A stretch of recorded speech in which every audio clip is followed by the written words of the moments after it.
Hi, everybody, and welcome. So today I am going to share the 5 shifts to effective social skills intervention.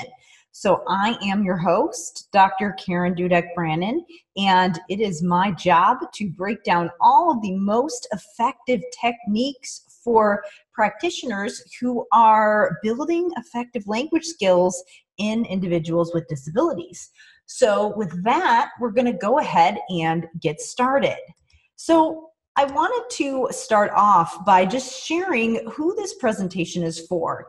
So this is for anyone who is working with individuals with disabilities that impact their ability to function in social situations. So this could be any type of developmental disability, any learning disability, autism spectrum disorder, attention deficit disorder, so anything that would impact an individual's social skills.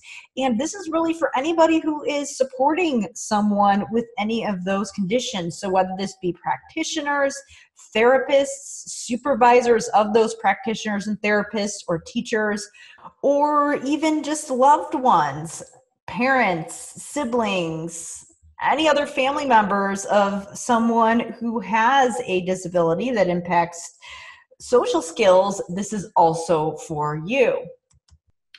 So what I'm going to show you is the top mistakes practitioners are making when it comes to social skills training, and really how to turn things around if you realize that you might be making some mistakes and maybe you're not getting the results that you want.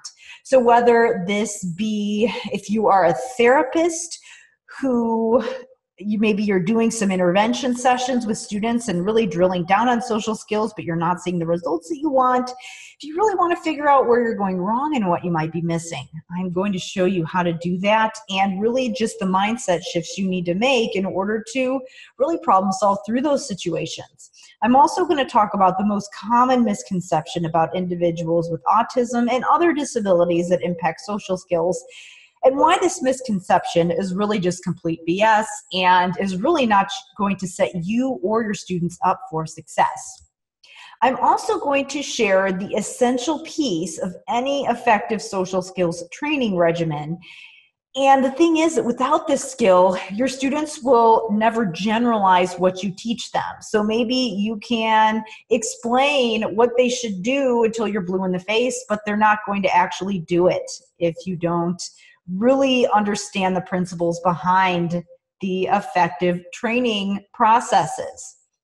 And then finally, we're going to talk about the most obvious but often overlooked tenet of social skills intervention that really determines if your students will succeed or fail in school and in life. Because if you don't really have that foundation, you're not likely going to be setting your students up for success, because the intervention that you're doing isn't going to work.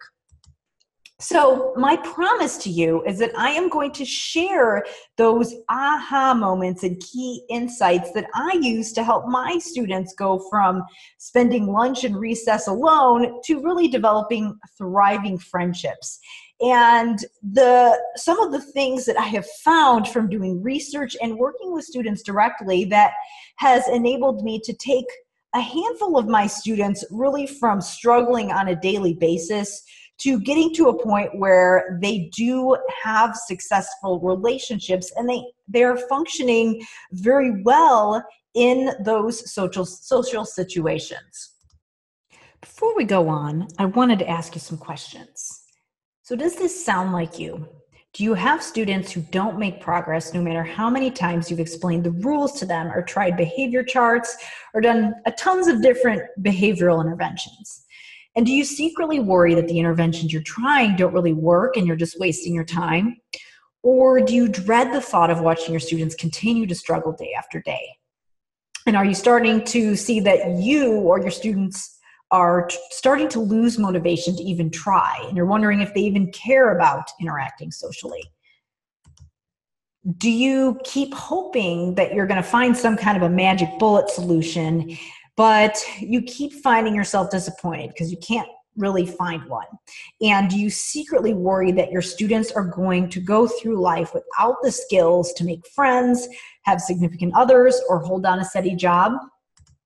Well, the good news is that if you're struggling with any of that, it's not that you're ineffective or that you haven't found a miracle cure and you should continue to look for it. And it's not that your students don't care about what you're teaching them or interacting socially. The real problem is that you haven't made the 5 shifts. So once you make these shifts, you'll finally see your students relating to other people in a functional and authentic way. And you'll see that they actually care about what you're teaching them and they actually apply themselves and do what you show them how to do. And you'll realize that the challenges your students are having are just minor bumps in the road and that they have the capacity to adapt in ways you've never imagined. And you'll feel that excitement you did the day that you committed to supporting this population in the first place. That's maybe gotten lost because you're just frustrated with the place that you and your students are in right now. The thing is that there are actually 5 key shifts in what successful practitioners believe and do when it comes to social skills interventions, and I wanted to share them with you today. So let's get started. The first shift is that people with autism spectrum disorder and other disorders want to have relationships with other people. They just don't know how. And one of the most common misconceptions is that they just don't really have any interest in having relationships and having friends. And that's just not true. It's actually complete BS. And there's a ton of evidence out there to support it. But I wanted to share a couple case studies to illustrate this point right now. I actually had a student, we'll call him George, who was a 4th grader who loved to play kickball and loved to play sports. And there was actually a time when he got to the point where he was just kind of grumbling around and spending the entire recess period by himself. And the monitors assumed that he just wasn't interested in playing with the other kids. And he was actually coming to see me for speech therapy right afterwards, and he was always in a terrible mood. And we finally figured out what was going wrong. And the problem wasn't that he did not care about playing with his friends. The problem was that they were changing the rules to kickball. He was playing kickball with them, and because they had to get it in about 15 to 20 minutes, they were modifying the rules of the game to give everybody a turn. And that was driving him crazy because he was a rule follower, and it drove him nuts that the rules were being changed on him and violating his expectations. And he was so mad, and he didn't know how to communicate that he just withdrew from the situation. So what we had to do was problem solve. Number 1, figure out why he was upset and give him words to express that. And number 2, give him words to explain that to his friends, and then give him some strategies for analyzing the situation as to when it might be okay to bend the rules. And what we found is that eventually he did find himself able to participate in that game again, and not just that in that specific situation, but he was eventually able to go on to be very successful in playing team sports in junior high, where there's a massive amount of teamwork involved. The second case study I wanted to share is from a student I'll call Jason. So Jason was really into bugs, and he would just spend the majority of the free period. So whether it be lunch, whether it be before, after school, and the kids are just hanging out around the school, he would just kind of search the perimeter for bugs, and he would do it by himself. And he was spending all of that time alone. And again, a lot of the other kids and staff assumed that he didn't care about having friends. But when we dug deeper, that actually wasn't the case. When we actually talked to him about it, we realized that he had tried to go up and talk to some of the other kids and get them involved in his bug studying, but he had done it in such a way that was very inappropriate and off-putting to the other kids. He would just go up and start talking, and it would be really awkward, and then he would talk over the other kids and basically be having a conversation with himself and not realizing that nobody else was participating and that the other person had walked away. So he really did not have the skills to figure out how to have a conversation. So that was something we had to coach him through. And eventually we also had to expand on the interests that he had and talk about some mutually interesting conversational topics. He eventually was able to strike up some conversations about some comic books with some of the other peers and find some kids that he was able to eat lunch with every day and have a back and forth conversation with. But we had to coach him through that. And he had just gotten to the point where he was frustrated and he just wanted to look at bugs on his own. He didn't understand how to develop his interest and have a conversation with a peer. He just didn't have those skills to do it. So that is their first shift, that it's really not that they don't care, it's that they don't know how to have those relationships many times. So that brings us to the second shift. So not only do they care about having these friendships and relationships, but if we want them to have those relationships, and if we want children with disabilities that impact social pragmatic language to have effective social skills, we need to teach them to have effective social skills. Now, I know that seems terribly obvious, but this is that thing that I mentioned earlier that is one of the most common missing pieces. And if we don't have it, our students will absolutely not be successful, because we assume a lot of times that they'll just figure it out if we create the opportunity. But the thing is that they don't, because they process things differently than we do. And this is the difference between implicit versus explicit learning. So when we learn things implicitly, we just kind of figure them out from being in a situation, and we don't need to have someone directly explain it to us. But with explicit learning, it's when somebody sits us down and teaches us the steps to do something. And with social skills, a lot of us are able to develop these on our own, but with people who have some type of a disability, we often need to train these things that come to most people implicitly. We need to do it for them explicitly. We need to actually break down that task for them and discreetly explain those steps. Otherwise, they won't figure it out on their own. And this is often the piece that is missing, that is often overlooked. And this is the reason that a lot of the interventions that we do fail. And it's a lot of times we might be explaining part of it explicitly, but not enough for them to be able to understand. So we can never make that assumption. So the example I wanted to give now is the case of John Elder Robison, who is actually a best-selling author. He wrote books like Be Different and Look Me in the Eye. And he actually is on the spectrum, and he shares his experiences growing up and the struggles he had. And one of the insights he has as an adult is that he wished that someone would have just sat him down and explained how to navigate a social situation, because no one ever did this for him when he was younger.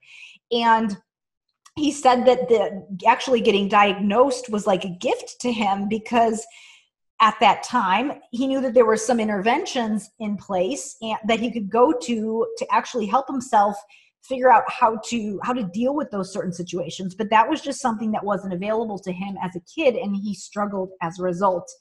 And he just said, you know what, I wish somebody would have told me. So the bottom line is that our students do not have to go through life trying to figure it out on their own. That's why we're there.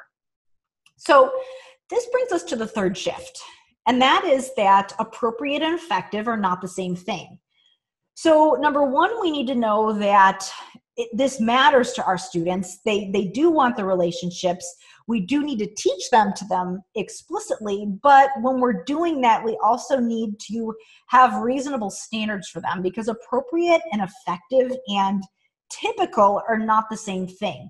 There are a lot of times that a desirable, appropriate social behavior is not always congruent. So for example, there are times that kids without disabilities act inappropriately and act out when they're tired, when they're angry, when they just haven't developmentally learned to regulate themselves. Or there are times that it is totally normal for kids to be goofy and silly. And while that might not be, quote, polite, appropriate, desirable, it is something that Most people do. And in order for our students to be successful, in order for the interventions that we do to be successful, we have to have a realistic picture of what we want them to do, because it's not realistic for us to hold them to a higher standard than all of the other people and all of the other kids. So let me just illustrate this with some examples. So I had a student, I'll call her Hillary, who she does communicate verbally, but at one point she did have some significant communication needs and did communicate with a voice output device for part of the time. And so she had a device that enabled her to say different messages because she wasn't able to pronounce them. She didn't have the motor skills to do so. And so when we were planning the messages, we noticed that she was getting very savvy with navigating the device. And we noticed that on the bathroom page, there was a button that allowed her to make a fart noise. And she thought it was hilarious, and so did all of her friends. And she would sit there in the classroom with them during the unstructured time and make fart noises with her friends. And so some of the teachers actually wanted to remove this button because they thought it was inappropriate, but she was 11 years old at the time. 11-year-olds think farts are funny, and that is a totally age-appropriate thing for them to be doing on their own time with their friends. And so we ended up leaving the button there because while it's not appropriate to be making fart noises in the middle of class, it happens some of the time, and kids do things like that. And so we need to allow any students who we're training, we need to allow them to have that flexibility. Because if we are too rigid with them, number one, it's not something where they will be successful, because no one can be perfect 100% of the time. But on the other hand, we need to remember that a lot of times these students can be very rigid with the way that they follow rules, and it can actually go in the other direction at where it actually can be a detriment to them socially. So for example, with my student Greg, who was an overzealous rule follower, and he actually was known for being kind of a tattletale and being extremely rigid with the rules, and the other kids were kind of like, dude, chill out. And it actually caused him to have some conflicts with peers because he didn't know how to lighten up and have flexibility with knowing when, you know what, sometimes it's normal for kids to run in the hall and make noise and talk when they're not supposed to be talking, and maybe have a side conversation. And yeah, we don't want them to do it excessively, but it is normal for kids to act silly and be rowdy some of the time. And so we had to work in some flexibility in his understanding with those kinds of things. And so we need to have this expectation when we are working with our students. So that brings us to the fourth shift. So to review what we've covered so far, number one, we need to realize that these students that we're working with, they care about having relationships. And in order to get them there, we need to teach them explicitly. And when we do that, we need to have realistic expectations. But now we're talking about what we actually need to do and some of those specific frameworks that you can use for actually coming up with a method for evaluating where your students are and why they're struggling, and figuring out your goals and your interventions. So the fourth shift in your thinking is that knowledge of what constitutes effective or appropriate social skills is not enough to actually be successfully socially. And this is why. Successful social interaction actually depends on integration of the following. So thinking, feeling, and doing. If we're just drilling down on knowledge, we're only addressing the thinking element. We can't necessarily guarantee that the student will be able to integrate the other things, so feeling and regulating their emotions, and then actually doing them in the right situation. Because what happens is that all three of these things interact. So how we think interacts what we feel and what we do. So the thing is that we can't actually see everything that's happening. So we need to have that understanding that just the behaviors that we're seeing with our students when they are or aren't doing something, that's not always the entire picture. We need to play detective and figure out why they are or aren't doing something, because if we don't know that, we might not be addressing it from the right angle. So here's what I mean. Over time, we accumulate emotions based on our experiences. And a lot of times we develop feelings about those situations, and our feelings interact with what we think. And then that impacts what we do. But the thing is that we can't always see someone feeling or thinking. We can only see what they're doing. So we're not always getting that full picture. So we always need to be able to dig deeper. How we feel impacts how we think. And then how we feel and what we think impacts what we do. And what we do impacts how we feel and what we think. And what happens after we do what we do impacts what we think and feel. So remember when I shared with you that if an individual has been repeatedly unsuccessful in a situation, that's going to interact with how they act, and it's going to impact whether or not they continue to go into that situation and how they respond to what other people do in that situation. So because of that, we need to know the underlying issues behind those behaviors we're seeing. So if they're avoiding something, if they're responding emotionally and inappropriately, we've got to figure out what's behind that. Like with my student George, he was acting inappropriately. And part of that was because he was so emotional about the situation, and he was avoiding, not because he didn't want to talk to his friends, but because he did not know how to express and process those emotions. And then he didn't have a method for putting that into words. He knew that yelling at his friends is not appropriate, and that was really where we were addressing the problem, but he did not know how to actually deal with those feelings so that he could get himself to act appropriately in that situation. He also knew that it's kind of weird to be just grumbling to yourself and just avoiding everybody else at recess and talking out loud to yourself, but he just didn't know how to process through it. So a lot of social skills interventions fail because we're not considering all three of these things. We might be just trying to give our students the knowledge without actually teaching them to regulate their emotions so that they can actually process and get themselves to actually do those behaviors.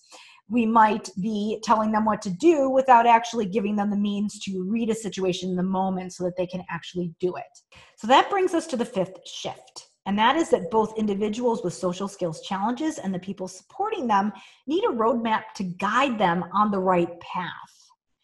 And if what they're doing isn't working, it means they need to find a different path. And the way to find that path is to really understand the underlying areas and the frameworks behind most social skills impairments, so that we can really dive into thinking, feeling, doing, and give our students the tools that they need to succeed.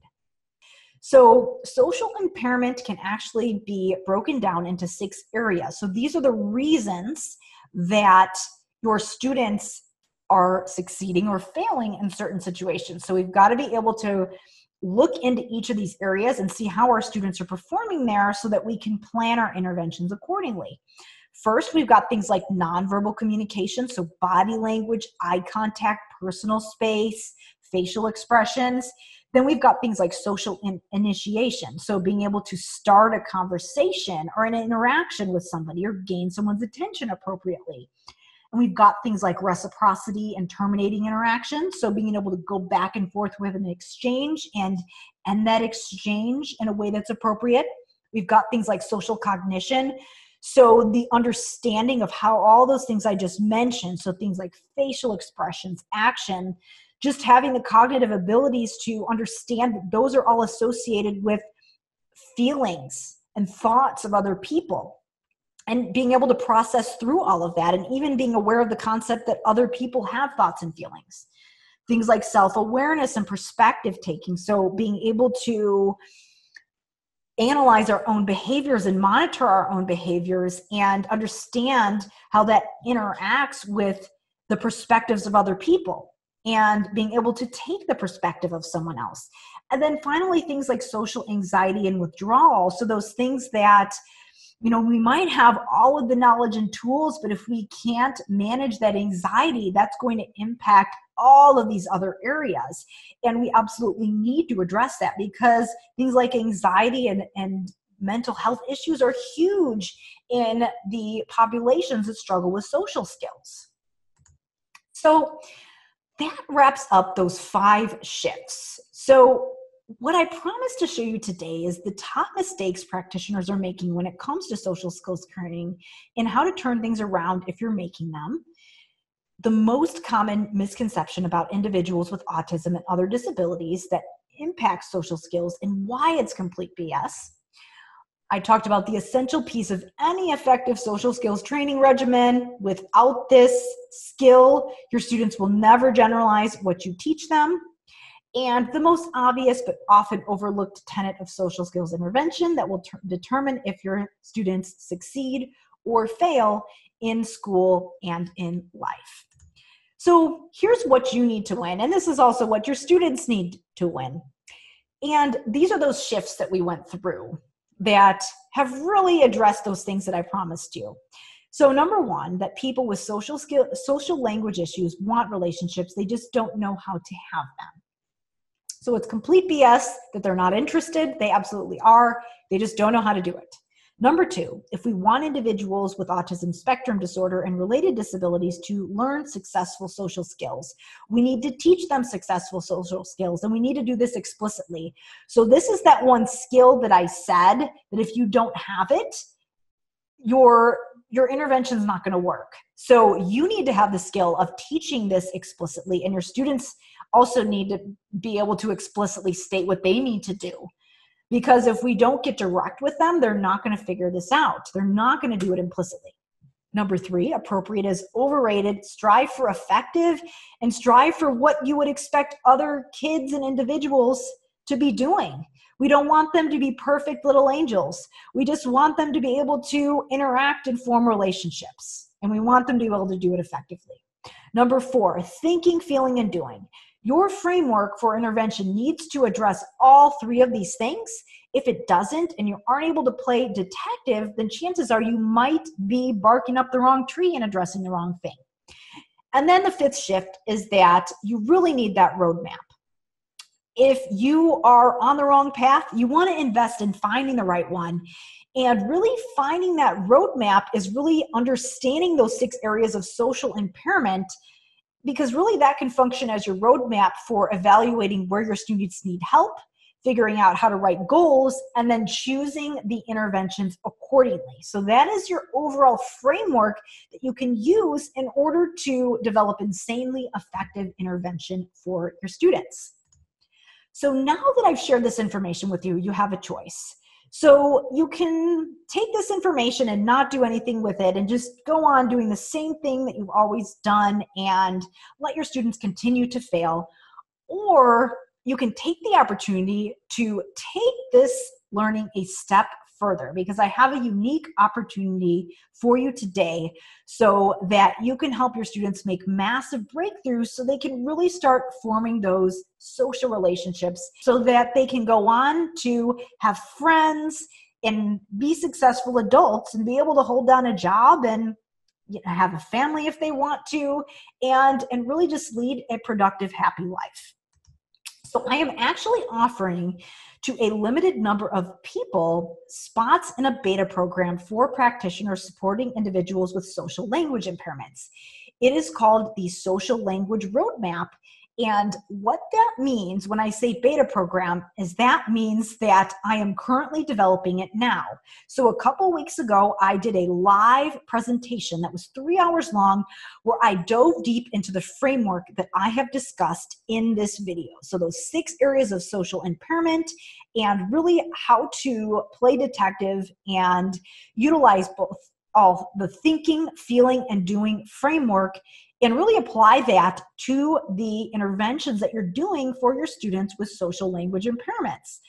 So what I'm going to be doing is taking that presentation, and I have recorded it and I am making it available to you. But what I'm going to be doing is adding to it over time so I can create a full-blown program that is really your all-in-one program for social language intervention. So when I say beta, that means that you will be a founding member and you get to help me develop this. And the great part about this is that you get to come in at an introductory rate and give me feedback so that you have input into what actually goes in the program. So how it works and the goals of the program are to really outline those three components that I described: thinking, feeling, doing. So those components that we all need in order to have effective social interactions, and really show you how to utilize that framework to really dive deep into those 6 types of social cognitive skills to teach that we need in order to teach individuals with disabilities to thrive in academic, social, and vocational settings. So I show you which specific skills go under each of those 6 areas, and that allows you to have a process for really evaluating and figuring out where your students are struggling and why they're struggling, so that you can figure out exactly where your students are struggling and translate that into problem behaviors, and then translate that into goal statements to give you massive clarity on your intervention focus. So we talk about how to take where your students are struggling and actually write goals that you can measure, and then target those goals with evidence-based interventions. And then I do go into what those evidence-based interventions are.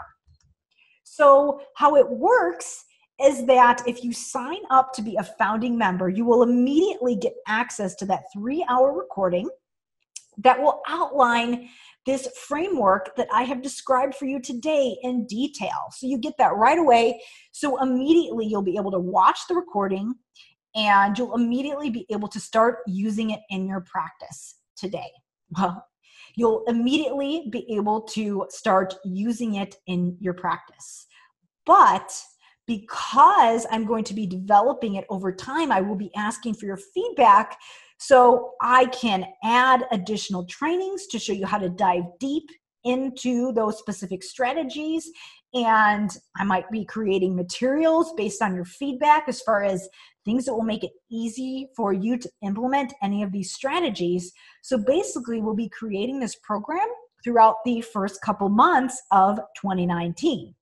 So to give you some perspective on how this works is that some of my other full-blown programs that I've developed this way, now that they're fully created, they range anywhere from $500 to $9,000, depending on the problems that I solve with them. So this is really a no-brainer to get in at the founding member rate of $97. And the best part about it is that you can watch this recording on your own time, and you can rewatch it as many times as you want.